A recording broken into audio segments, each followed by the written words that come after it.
میری کئی سالوں کی نمازیں اور روزے قضا ہیں تو ان کو ادا کرنے کا کیا طریقہ ہے؟ کئی سالوں کی نمازیں اور روزے ادا کر لیں، یہ طریقہ ہے، یہی طریقہ ہے، اس کے علاوہ اور کوئی طریقہ؟ جتنے سالوں کی نمازیں ہیں اتنے سالوں کی نمازیں پڑھیں۔ نماز پڑھنے کا طریقہ یہ ہوگا کہ جب آپ فجر پڑھ رہے ہیں تو آپ یہ نیت کریں گے کہ میرے ذمے فجر کی جتنی نمازیں قضا ہیں ان میں جو نماز سب سے پہلے نمبر پہ آتی ہے میں وہ پڑھ رہا ہوں یا پڑھ رہی ہوں، ٹھیک ہے نا؟ تو وہ آپ یہ نیت کریں۔ ظہر جب پڑھیں تو آپ کہیں میرے ذمے ظہر کی جتنی نمازیں قضا ہیں ان میں جو سب سے پہلی نماز ہے میں وہ پڑھ رہا ہوں۔ جب بھی نیت ہوگی تو یہی ہوگی۔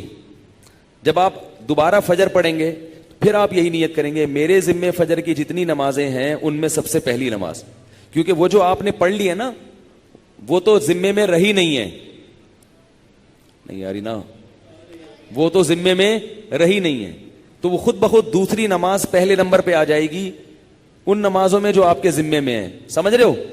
اسی طرح آپ ایک ڈائری میں نوٹ کر لیں کہ کتنے سال کی نمازیں، اندازہ ہی ہوگا، یقین تو نہیں ہو سکتا، کتنی سال کی فجر ہے۔ بعض لوگ فجر کم پڑھتے ہیں ظہر زیادہ پڑھتے ہیں تو وہ ظہر کم رکھیں فجر زیادہ رکھیں، ٹھیک ہے نا؟ تو جمعے کتنے آئے ہیں یہ سارا حساب کر کے ایک اندازہ ہی ہوگا، اس کا یقین نہیں ہو سکتا، تو اندازے سے کر لیں اور جتنی جتنی نمازیں پڑھتے جائیں ڈائری میں سے وہ کاٹتے جائیں۔ بعض لوگ ڈائری کا نظام نہیں رکھتے، حافظے پر اعتماد کرتے ہیں، وہ ساری زندگی کنفیوز رہتے ہیں، پڑھتے رہتے ہیں، ان کو یہ نہیں پتا چلتا کہ ہوئی ہے کہ نہیں ہوئی ہے۔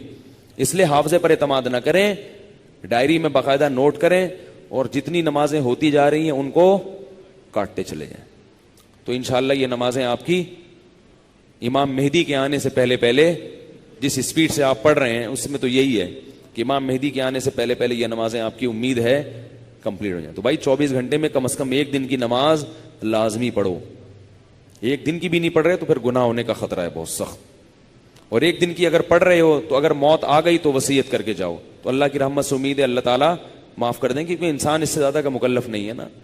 اب ایک دن میں 5 نمازیں فرض بھی پڑھنی ہے، پھر قضا بھی پڑھنی ہے، تو اور بھی تو کام کرنے ہیں نا۔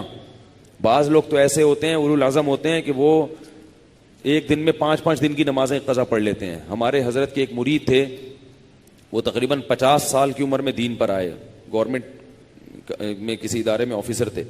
50 سال کی عمر میں جب آئے ہیں تو ایسا انقلاب آیا ان میں کہ انہوں نے 50 سال کی عمر میں عالم بھی بنے، وہ حافظ بھی بنے، اور میرا خیال ہے کتنے 60 40 50 سال کی قضائے عمری انہوں نے ایک سال میں نمٹا لی۔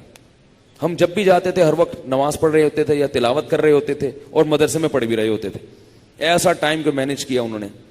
تو ایسے لوگ بھی ہیں، لیکن بہرحال شارٹ ہیں ایسے لوگ، تو آپ ایسے نہ بنیں، اتنا ہی کر لیں کہ 24 گھنٹے میں کم از کم ایک دن کی۔ پھر قضاء عمری پڑھنے کا کوئی ٹائم متعین نہیں ہے، فجر کے وقت میں ظہر کی پڑھ سکتے ہو، ظہر کے وقت میں فجر کی پڑھ سکتے ہو، مکروہ وقت نہ ہو۔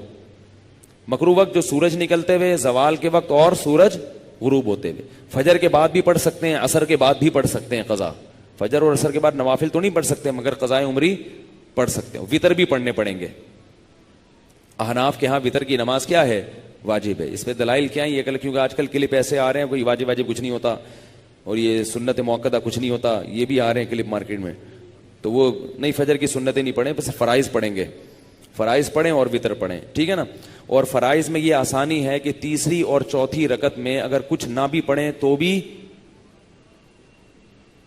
بول لینا چلے گا۔